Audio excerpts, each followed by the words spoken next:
myself Manish Tiwari and you are watching my educational YouTube channel Manish Gurukulam Classes।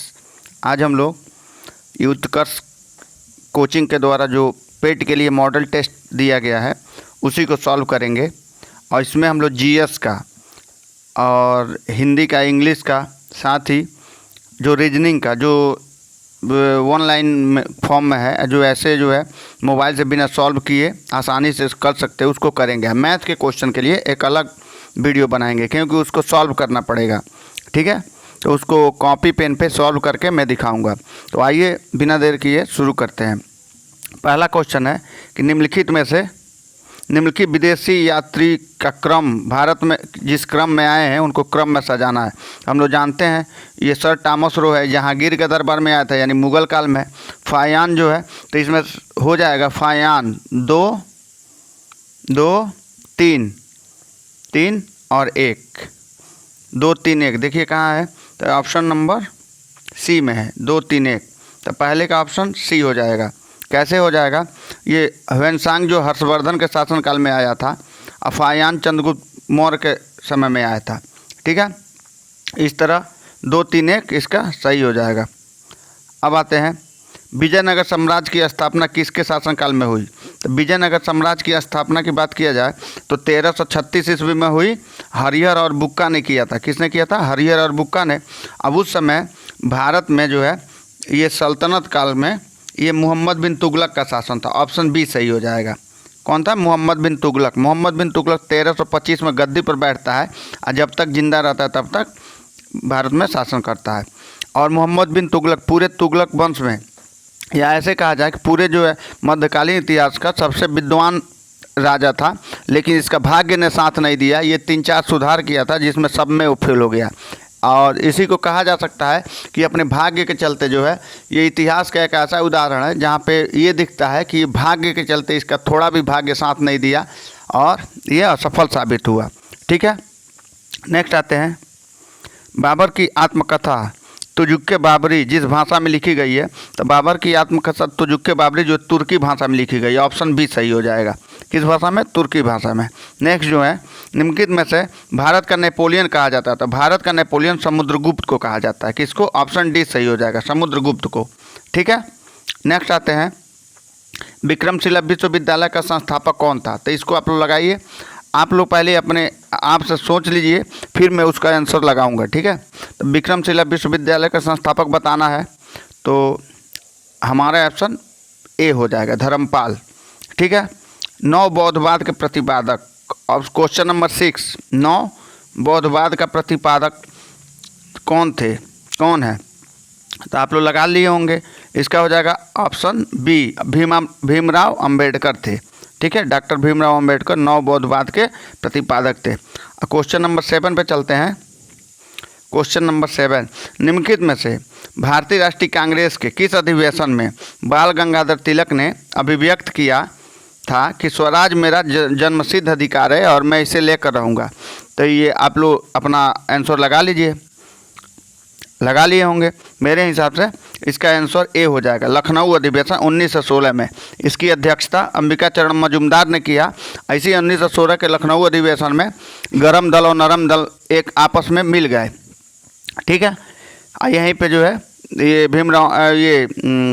बाल गंगाधर तिलक ने कहा कि स्वराज हमारा जन्मसिद्ध अधिकार है और मैं इसे लेकर रहूँगा। नेक्स्ट क्वेश्चन, निम्नलिखित में से किसके विरुद्ध महात्मा गांधी के सत्याग्रह का आह्वान उनका अखिल भारतीय संघर्ष नेतृत्व का सर्वप्रथम प्रयास था। तो यानी कि गांधी जी का सबसे पहला सत्याग्रह। आप लोग लगाइए। पहला ऑप्शन देखिए, बी देखिए, सी देखिए, डी देखिए। मेरा ऑप्शन डी सही है, रोलेक्ट एक्ट के विरुद्ध, ठीक है। नेक्स्ट आते हैं असहयोग आंदोलन कब स्थगित किया गया।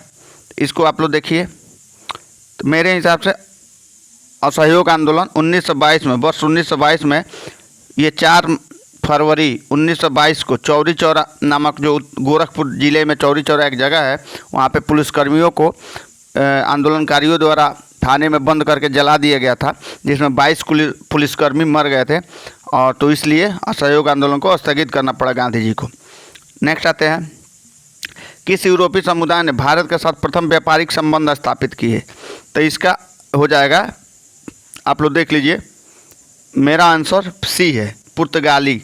तो इसका एक सूत्र है, एक कहा जाए ट्रिक है, याद रखिएगा। पीडीएफ तो जानते हैं आप लोग, पीडीएफ जिस पे पढ़ते हैं, पीडीएफ तो जानते हैं। तो इसका ऐसे सूत्र बना लीजिएगा। उसका एक सूत्र है पीडीएफ, पीडीएफ, पुर्तगाली, डच, अंग्रेज और फ्रांसीसी, ठीक है, पीडीएफ। तो यही इन लोग का क्रम है, ठीक है। कृष्णा नदी पर निम्नलिखित में से कौन सा बांध निर्मित किया गया है? तो आप लोग देख लीजिए, मेरा ऑप्शन है श्रीशैलम बांध। कौन सा? श्रीशैलम बांध, ऑप्शन सी सही हो जाएगा, ठीक है। नेक्स्ट आते हैं क्वेश्चन नंबर 12, क्वेश्चन नंबर 12, निम्नलिखित में से कौन सा एक भारत का राष्ट्रीय जलीय प्राणी है? तो भारत का राष्ट्रीय जलीय प्राणी जो है गंगा डॉल्फिन है, ऑप्शन सी हो जाएगा। नेक्स्ट जो है, इसको मिलाना है, इसको मिलाना है। तो कोडरमा जो अभ्रक के लिए, कोडरमा झारखंड का एक जिला है, अभ्रक की सीट के लिए पॉपुलर है। तो बी का पहला देखिए, तो बी का पहला कहाँ है? बी का पहला यहाँ पहले ही मिल गया, तो ऑप्शन बी सही हो जाएगा। तो ए का क्या हो जाएगा? ए का तीसरा नोवा मंडी, लौवयस्क के लिए, कलपक्कम जो है आणविक शक्ति के लिए तमिलनाडु में, कर्णपुरा जो है कोयला के लिए, ठीक है। तो ये हो गया, ठीक है। नेक्स्ट आते हैं, निम्नलिखित में से दक्षिणी पर्वतीय क्षेत्र की वह पहाड़ी जो तमिलनाडु में स्थित नहीं है। तो इसमें कौन सी पहाड़ी जो है तमिलनाडु में स्थित नहीं है? तो सेवराय, पालनी और जवादी तो सही है। सेवराय है तमिलनाडु में, पालनी पहाड़ी है तमिलनाडु में है, सेवराय पहाड़ी है तमिलनाडु में है, पालनी भी तमिलनाडु में है, जवादी भी है। ये पालकोंडा पहाड़ी जो है ये, तो एक मिनट,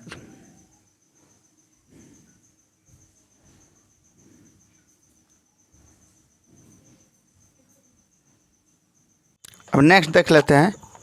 ये क्वेश्चन नंबर 15 है, इसका स्टेटमेंट दिया गया, भारत के संदर्भ में निम्नलिखित कथनों में से कौन सा कथन सही है? तो इसको देख लिया जाए। पहला है, दिया है कि भारत विश्व का छठा सबसे बड़ा देश है, गलत है। भारत विश्व का 7वां सबसे बड़ा देश है, ठीक है।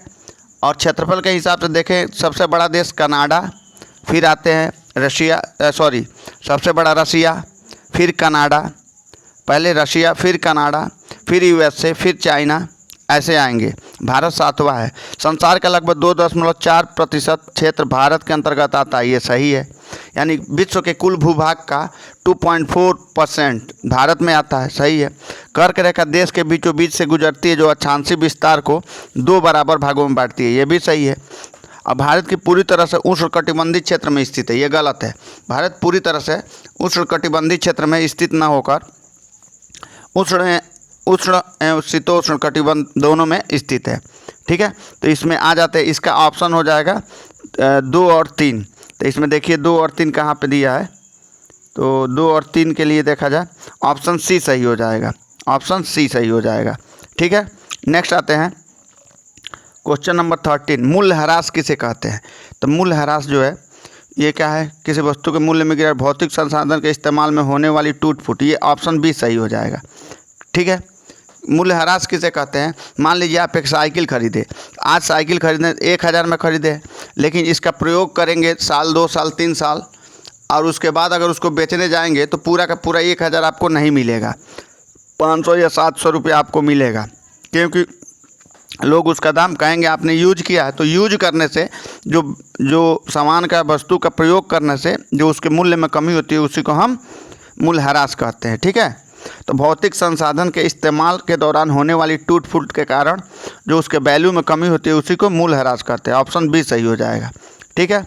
अब देखिए क्वेश्चन नंबर 17, क्षेत्रीय ग्रामीण बैंक की स्थापना। तो क्षेत्रीय ग्रामीण बैंक की स्थापना जो है 2 अक्टूबर 1975 को हुआ था। इसके लिए जो समिति गठित की गई थी उसका नाम था नरसिंहम समिति। क्या? नरसिंहम समिति। तो पूछेगा नरसिंहम समिति किससे संबंधित थी? नरसिंहम समिति क्षेत्रीय ग्रामीण बैंक की स्थापना से संबंधित थी। अब देखिए क्वेश्चन नंबर 18, प्रधानमंत्री आवास योजना शहरी प्लस ग्रामीण के अंतर्गत कितनी धनराशि 2022-23 के बजट में आवंटित किया गया है? तो आप अपने आंसर लगा लीजिए। मेरा ऑप्शन डी सही है, 48,000, ठीक है। नेक्स्ट आते हैं, अंतर्राष्ट्रीय मुद्रा कोष की स्थापना यानी IMF की स्थापना कब हुआ था? तो IMF की स्थापना जुलाई 1944 में हुआ था। ठीक है, ऑप्शन ए सही है। IMF और वर्ल्ड बैंक, इस दोनों को ब्रेटन वुड्स इंस्टीट्यूशन कहा जाता है, ब्रेटन वुड्स संस्थान कहा जाता है, ठीक है, क्योंकि दोनों की स्थापना ब्रेटन वुड्स सम्मेलन के परिणाम स्वरूप हुआ था 1944 में। नेक्स्ट आते हैं संवेदी सूचकांक, सूचकांक में यानी सेंसेक्स में कितनी कंपनियों को शामिल किया गया है? तो जो सेंसेक्स है उसमें जो है 30 कंपनियों को शामिल किया गया है, और इस 30 कंपनियों को ब्लू चिप कंपनी कहा जाता है। क्या कहा जाता है? Blue chip company. अब नेक्स्ट क्वेश्चन नंबर 21 आते हैं। संसदीय स्वरूप के शासन का प्रमुख लाभ यह है कि जो शासन का स्वरूप है दो तरह का होता है, एक संसदीय शासन प्रणाली और एक प्रेसिडेंशियल यानी अध्यक्षीय शासन प्रणाली, ठीक है।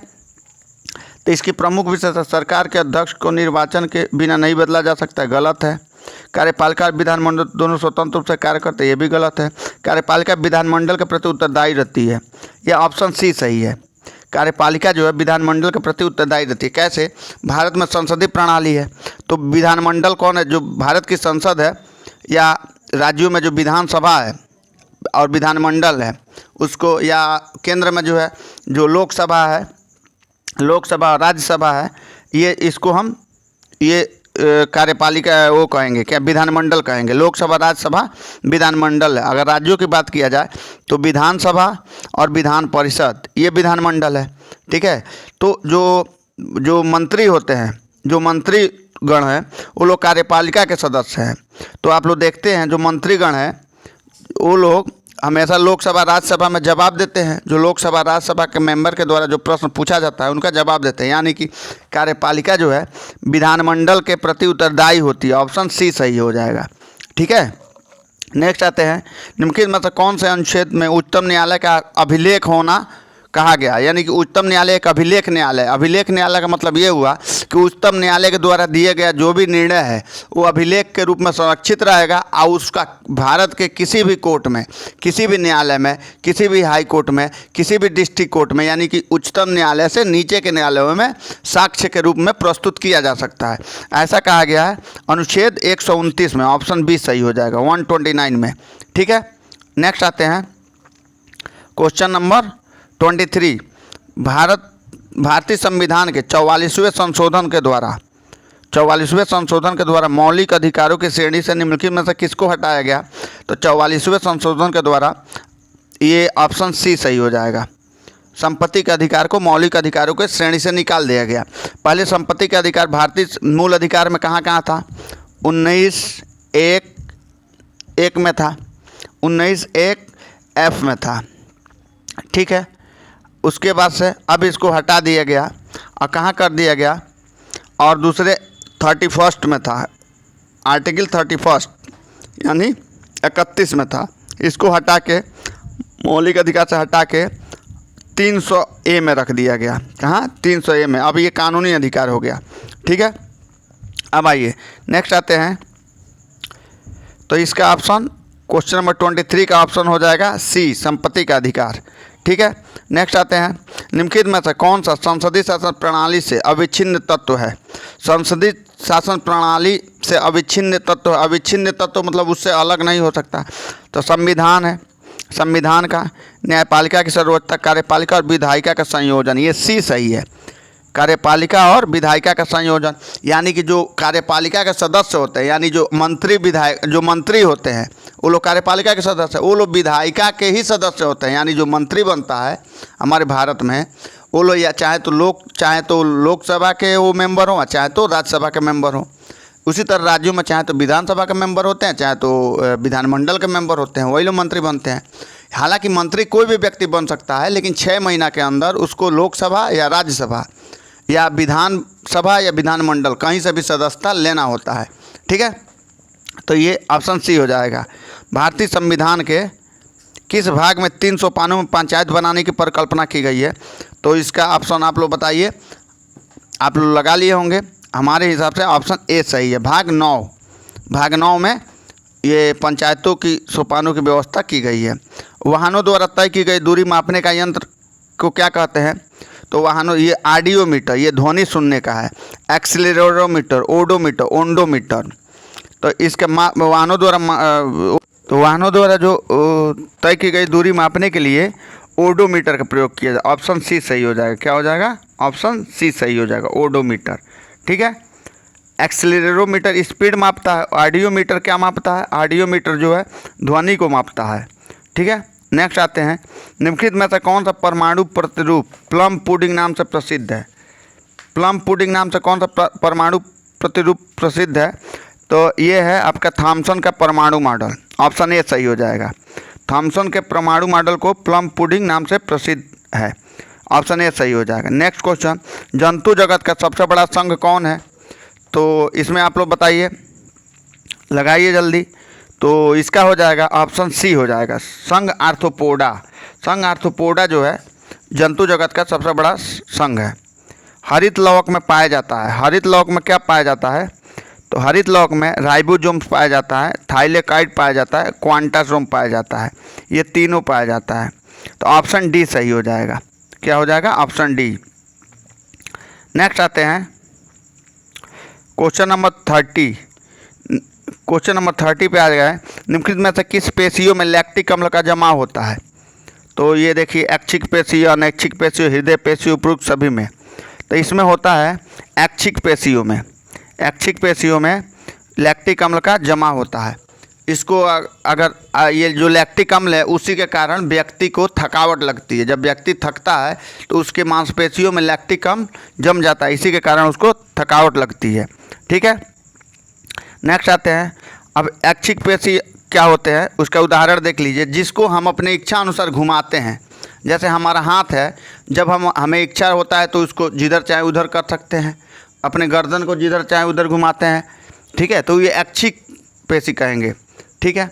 अनैच्छिक पेशी जो हमारी इच्छा से नहीं, अपने आप वो चलता रहता है, हमारी इच्छा से घूम भी नहीं। जैसे हमारे अंदर जो दिल है वो अनैच्छिक पेशी है, मान लीजिए। ठीक है। दिल हमेशा धड़कता रहता है। जैसे हमारे शरीर के अंदर का जो भी पार्ट्स हैं वो भी अनैच्छिक पेशी के उदाहरण है। हृदय पेशी खुद दिया है। ठीक है। इस प्रकार अब नेक्स्ट क्वेश्चन आते हैं कि रामायण शब्द में कौन सी संधि है? रामायण जो शब्द बना है राम धन आयन से बना है। राम धन आयन से बना है, तो उससे रामायण हो गया। तो इसका हो जाएगा, तो ये देखिए कैसे होगा, राम धन आयन, रामायण। तो ये राम का, इसमें से ये दोनों मिलके आ बन जाते हैं, यानी दीर्घ संधि और व्यंजन संधि दोनों, ये दीर्घ संधि। ऑप्शन सी सही हो जाएगा। नेक्स्ट आते हैं, इप्सित शब्द का विलोम है।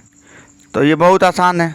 ईमानदार का विलोम बेईमान, इप्सित का विलोम अनिप्सित, इष्ट का विलोम अनिष्ट, और स्वीकार किस चीज़ का विलोम है? तो स्वीकार का विलोम हो जाएगा रिजेक्ट को, यानी कि चलिए इसको देख लेंगे, इसका सटीक शब्द याद नहीं आ रहा है। चलिए नेक्स्ट देखते हैं। खिड़की शब्द का पर्यायवाची है। तो खिड़की शब्द का पर्यायवाची गवाक्ष मतलब खिड़की होता है। क्या होता है? गवाक्ष मतलब खिड़की। ऑप्शन बी सही हो जाएगा। नेक्स्ट आते हैं, निम्नलिखित विकल्प में वाक्यांश और उससे संबंधित शब्द अशुद्ध हैं। देखिए, वह जो क्षमा करने योग्य हो क्षमाशील, बिल्कुल गलत है। उसको क्षम्य कहते हैं। क्या कहते हैं? क्षम्य। जो क्षमा करने योग्य होता है उसको क्षम्य कहते हैं। ऑप्शन ए सही हो जाएगा इसमें। और ऑप्शन देख लेते हैं, तो ऑप्शन ए सही हो जाएगा। भूख से व्याकुल क्षुधा तूर, बिल्कुल सही है, ये तो सही है। कटा फटा हुआ छत विछत, ये भी सही है। किसी ग्रंथ में अन्य व्यक्ति द्वारा जोड़ा गया भाग क्षेपक कहलाता है, ये भी सही है। यानी जो इसका ऑप्शन ए सही हो जाएगा, वही जो है अशुद्ध है। निम्नलिखित में से स्त्रीलिंग शब्द है। तो स्त्रीलिंग शब्द देखिए, विवाद, विवाद होता है, ये पुल्लिंग है। रूप, रूप होता है। ठीक है, ये भी पुल्लिंग है। आय, आय होती है। आपकी इनकम कितनी है, ये नहीं पूछता आपका इनकम कितना है, आपकी इनकम कितनी है। आय जो है स्त्रीलिंग शब्द है। ठीक है। तो ऑप्शन सी हो जाएगा। नेक्स्ट आते हैं, ये देखिए, ये जो है ये पैराग्राफ दिया गया है और इसी पैराग्राफ के आधार पे हम लोग को आंसर करना है। यह सच है कि हर सामाजिक बुराई के उन्मूलन के लिए समाज को ही पहल करनी होती है, मगर यह पहल तभी सार्थक होती है जब शासन के सकारात्मक कदम उठाएं। शराब हमारे देश में लंबे समय से हे वस्तु मानी जाती रही, लेकिन यह भी दुर्भाग्यपूर्ण है कि इसका सेवन भी उतना ही बढ़ा है। नैतिकता और अनैतिकता के बीच शराब मुख्य मुद्दा रहा है। अनेक समाज सुधारकों ने नैतिक, धार्मिक और सामाजिक मापदंडों के बीच मद्यपान को पतन की ओर ले जाने वाला बताया है। महात्मा गांधी ने अपने राष्ट्रीय आंदोलन में शराबबंदी को भी प्रमुख विपदा बताया, जो निस्संदेह देश का ध्यान भी इस बुराई की ओर गया और जनता इसके खिलाफ एकजुट हुई। आज देश को फिर से उसी गांधी आंदोलन की जरूरत है ताकि नशे की अंधी गली में खो रहे समाज को नई राह मिल सके। दूसरी ओर सुप्रसिद्ध लेखक खुशवंत सिंह का कहना है कि मेरा बस चलता तो मैं भारत में एक ऐसे समाज की स्थापना की कोशिश करता जिसमें लोग स्वयं समझ पाते कि शराब बहुत अधिक सेवन करना हानिकारक है। किसी अन्य व्यक्ति या संस्था को उन्हें मदिरापान करने से रोकने का अधिकार नहीं होना चाहिए। तो इसमें आते हैं निम्नलिखित में से नैतिकता शब्द का विलोम क्या है? नैतिकता शब्द का विलोम अनैतिकता है। ठीक है, ऑप्शन सी सही हो जाएगा। निम्नलिखित में से एक प्रत्यय से बना शब्द नहीं है। एक प्रत्यय तो धार्मिक में अंत में, पहले समझ लीजिए प्रत्यय क्या होता है। किसी शब्द के बाद में जुड़कर नया शब्द बनाता है उसको प्रत्यय कहते हैं। और उपसर्ग जो है किसी शब्द के पहले जुड़कर नया शब्द, तो उपसर्ग और प्रत्यय दोनों साथ साथ दोनों जो है नया शब्द बनाने के तरीका हैं, एक इंस्ट्रूमेंट है यानी टूल्स हैं। ठीक है, तो आइए देखते हैं। एक प्रत्यय से बना शब्द नहीं है, तो धार्मिक जो है इसमें लास्ट में इक आ रहा है, धार्मिक, तो ये एक प्रत्यय से बना है। सामाजिक, इसमें भी एक प्रत्यय से बना है। नैतिक, ये भी एक प्रत्यय से बना है, यानी सार्थक, ऑप्शन डी सही हो जाएगा। सार्थक ये एक प्रत्यय से नहीं बना, ये अक प्रत्यय से बना है। संयम संधि रूप का संधि विच्छेद होगा। संयम का संधि विच्छेद ये हो जाएगा ऑप्शन बी, सम धनियम, संयम। ठीक है, ऑप्शन बी हो जाएगा। नेक्स्ट, निम्नलिखित में से मापदंड के पर्यवाची हैं, तो मापदंड का पर्यवाची हो जाता है मानक, पैमाना या प्रतिमान, इसको मापदंड कहते हैं। ऑप्शन बी सही हो जाएगा। इसमें कोई संदेह ना हो, जिसमें कोई संदेह ना हो वाक्यांश के लिए एक शब्द, तो निसंदेह, ऑप्शन डी सही हो जाएगा। ऑप्शन डी निसंदेह। ठीक है, नेक्स्ट आते हैं। अब फिर से जो है पैराग्राफ दिया गया है, तो इस पैराग्राफ को जल्दी से पढ़ लेते हैं। भारत एक प्रजातांत्रिक देश है। प्रजातंत्र को बनाए रखने के लिए चुनाव अति आवश्यक है। प्रजातंत्र में शासन जनता के द्वारा तथा जनता के लिए होता है, किंतु आज देश का लोकतांत्रिक ढांचा चरमरा उठा है, क्योंकि आज देश का राजनीतिक अस्थिरता के दौर से गुजर रहा है। अतः अति आवश्यक हो गया कि विद्यमान चुनाव प्रणाली में सुधार किया जाए ताकि योग्य और सुलझे हुए उम्मीदवार सत्ता में आकर देश की बिगड़ती परिस्थितियों को संभाल सकें। चिंताजनक विकास लोकतांत्रिक व्यवस्था को बनाए रखने तो देश में लोकसभा और राज्य विधानसभा के चुनाव होते मतदान देने का अधिकार जनता को है, किंतु वर्तमान समय में जनता मतदान के प्रति उदासीन है। इसका कारण है कि देश में सर्वत्र व्याप्त राजनीतिक भ्रष्टाचार। लोग निर्णय नहीं ले पाते हैं कि किस देश की सुरक्षा हेतु नेता के रूप में चुना जाए, क्योंकि नेता के माने आज वो नहीं है जो 40 वर्ष पूर्व थे। दूसरी ओर नेता लोग देश को भ्रष्ट करने पर तुले हुए हैं। ऐसी परिस्थितियों में अति आवश्यक हो गया कि चुनाव प्रणाली में सुधार किया जाए। चुनाव प्रणाली में सुधार के लिए विभिन्न समितियों ने अपने सुझाव दिए, जिन्हें सार्थक रूप में प्रयोग में लाया जाए तो व्यवस्था में सुधार अवश्य होगा। चुनाव व्यवस्था में व्याप्त गंभीर त्रुटियों एवं उन त्रुटियों के उपचार के सुझाव भी दिए गए, जिन्हें कड़ाई से लागू करने पर चुनाव प्रणाली में सुधार हो सकता है, जिससे कि देश की डगमगाई राजनीतिक व्यवस्था को बचाया जा सकता है। अब देखिए, प्रजातांत्रिक शब्द में प्रत्यय कौन सा है? प्रत्यय, तो प्रत्यय कौन सा है? प्रजातांत्रिक एक प्रत्यय है। ऑप्शन सी सही हो जाएगा, एक प्रत्यय है। ठीक है, नेक्स्ट जो है निम्नलिखित में उदासीन शब्द के पर्यवाची हैं। उदासीन मतलब क्या होता है? रिपु अमित दरिद्र वायु समय। उदासीन मतलब होता है विमुख हो जाना, उसके प्रति उदासीन होना। ऑप्शन ए सही है, विमुख, बैरागी और अनासक्त। ठीक है, ऑप्शन ए सही है, उदासीन का विलोम। अब नेक्स्ट आते हैं। नेक्स्ट जो है भ्रष्टाचार शब्द में कौन सा समास है? तो भ्रष्ट प्लस आचार, भ्रष्टाचार। तो इसमें कौन सा समास है? तो एक बात समझ लीजिए, इसका होएगा भ्रष्ट प्लस आचार, आचार भ्रष्टाचार हुआ। तो ये भ्रष्ट जो है किसका उदाहरण किसका बता रहा है? आचार का। आचार कैसा है? तो भ्रष्ट है। आचार मतलब व्यवहार होता है, तो भ्रष्ट व्यवहार को ही भ्रष्टाचार कहते हैं, भ्रष्ट आचार को ही। तो जब जो है एक शब्द दूसरे शब्द की विशेषता बताता है लेकिन कोई तीसरा अर्थ उसका नहीं निकलता है, तो उस ऐसे समास को हम कर्मधारय समास कहते हैं। ठीक है, नेक्स्ट आते हैं द्वंद्व समास। माता पिता, लड़का लड़की, ऊंच नीच, ये द्वंद्व समास का उदाहरण हो जाएगा। ठीक है, करण तत्पुरुष समास में करण में किसी काम को मैं ट्रेन से दिल्ली जा रहा हूँ, इसमें जो है ये करण तत्पुरुष है। ट्रेन से, बेड पर, मेज पर, अलमारी में, ऐसा शब्द आएगा तो वो करण तत्पुरुष हो जाएगा। सॉरी, अधिकरण समास हो जाएगा। करण मतलब ट्रेन से, किसी साधन के माध्यम से किसी कार्य को संपन्न किया जाता है। मैं पेन से लिखता हूँ, मैं साइकिल से जाता हूँ, मैं ट्रेन से जाता हूँ, ये सब करण तत्पुरुष हो जाएगा। ठीक है, नेक्स्ट आते हैं, अति आवश्यक शब्द का संधि विच्छेद बताइए। तो अति आवश्यक शब्द का संधि विच्छेद क्या होगा?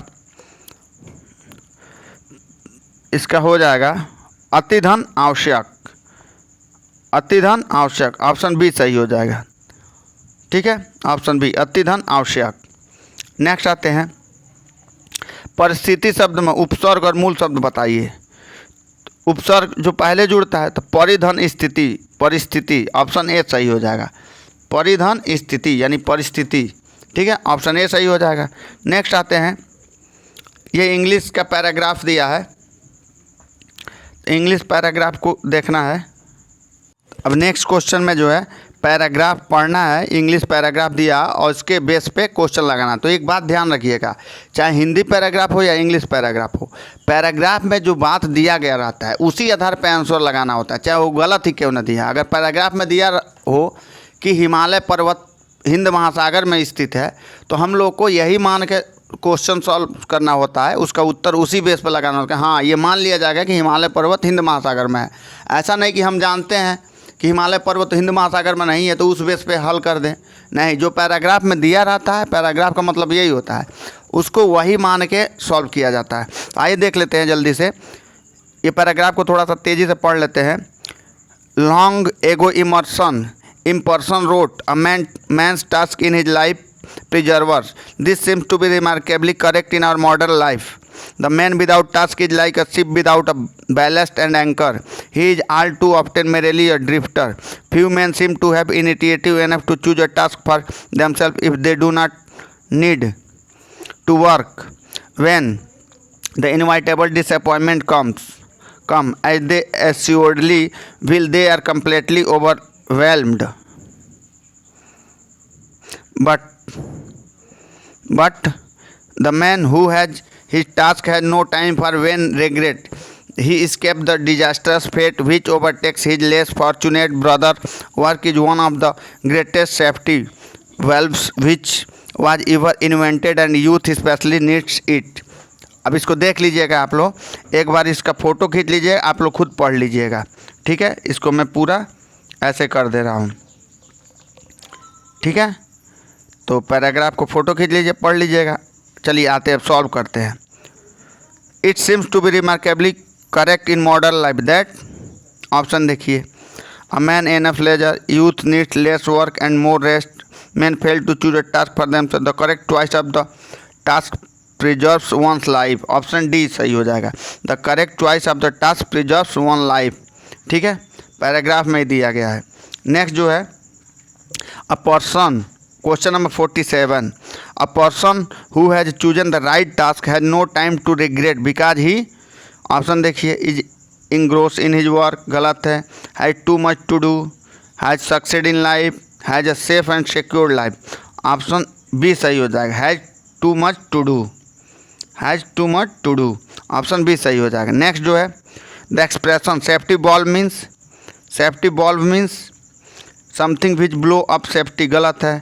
Something which guarantee safety, outlet for rent of energy, leaf off, तो ऑप्शन बी सही हो जाएगा। Something which guarantees safety, option B सही हो जाएगा।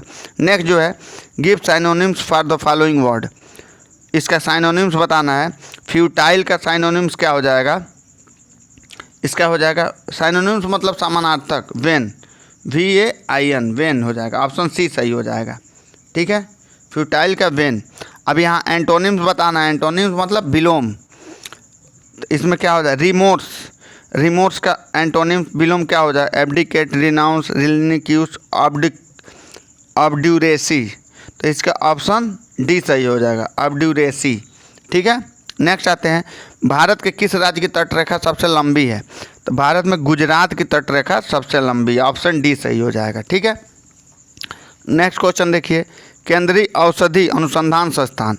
क्वेश्चन नंबर 52, केंद्रीय औषधि अनुसंधान संस्थान कहाँ है? तो ये लखनऊ में ही स्थित है, केंद्रीय औषधि अनुसंधान संस्थान। ऑप्शन बी सही हो जाएगा, बी।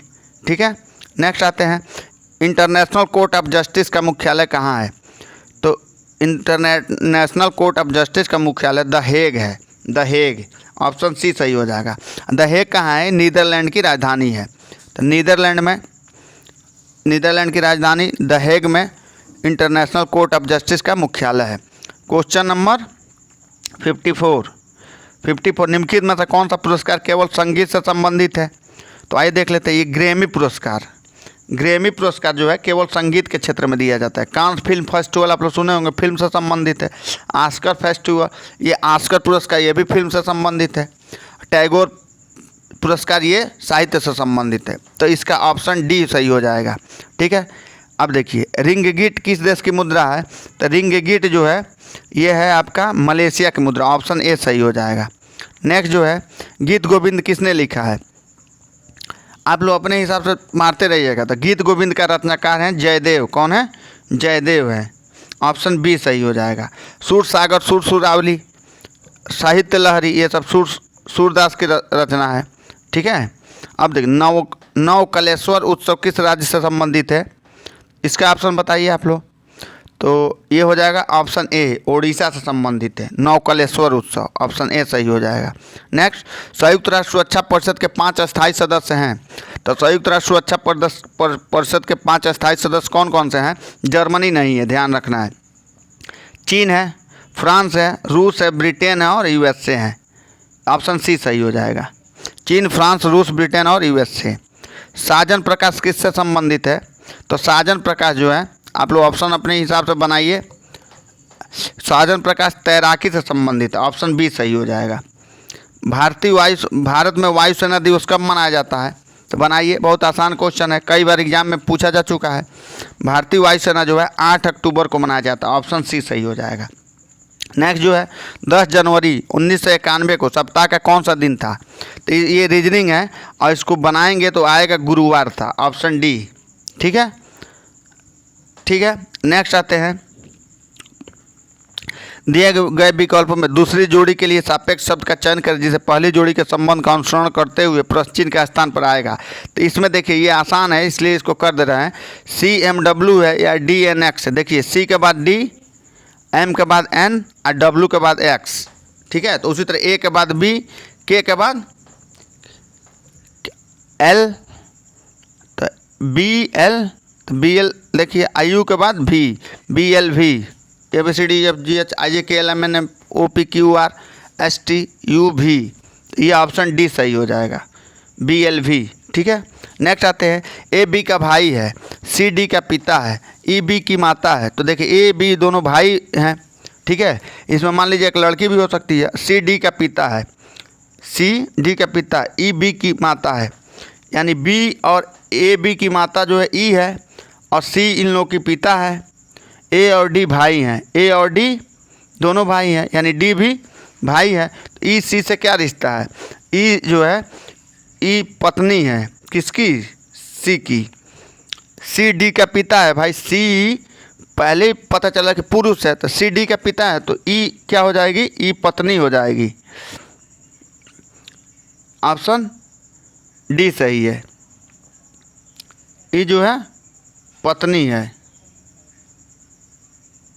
किसकी? C की। ठीक है, नेक्स्ट क्वेश्चन आते हैं, 6:30 पर घड़ी के दोनों सुइयों का मध्य कितने डिग्री का कोण बनेगा? 4:30 पर। मान लीजिए घड़ी बना देते हैं, यहाँ 4 होगा, यहाँ 30 मिनट, यहाँ 5, यहाँ 6 होगा। तो मान लीजिए ऐसे बनेगा ना, तो इसमें कितने डिग्री कोण बनना आपके हिसाब से? 45 डिग्री का कोण बनेगा, एकदम दिख रहा है। तो ऑप्शन डी सही हो जाएगा। नेक्स्ट जो है, सूर्य अपने कॉलेज से उत्तर की ओर 50 मीटर जाता है, तो इसको बनाएंगे, उत्तर की ओर 50 मीटर जाता है, इसके बाद वो अपनी बाईं ओर मुड़ जाता है और फिर पुनः 50 मीटर जाता है और फिर वो अपनी दाईं ओर मुड़ता है और दाईं ओर मुड़ कर 40 मीटर जाता है। ठीक है, अब पुनः वो अपनी दाईं ओर मुड़ कर 50 मीटर जाता है, अभी यहाँ फिर 50 मीटर जाता है। तो अब अपने कॉलेज से किस दिशा में और कितनी दूरी पे है? तो किस दिशा में है और उत्तर दिशा में है, यहाँ से दूरी पर 50 प्लस ये 40 यानी 90 मीटर की दूरी पे है। चलिए तो ये देखिए ऑप्शन सी होगा 90 मीटर उत्तर में। नेक्स्ट जाते हैं 66 से 70 तक, ये मैथ है, ठीक है। तो ये मैथ को सॉल्व करना मुश्किल है थोड़ा सा, तो इसको हम लोग स्किप करते हैं, इसके लिए अलग वीडियो लाएंगे, ठीक है। अब आते हैं,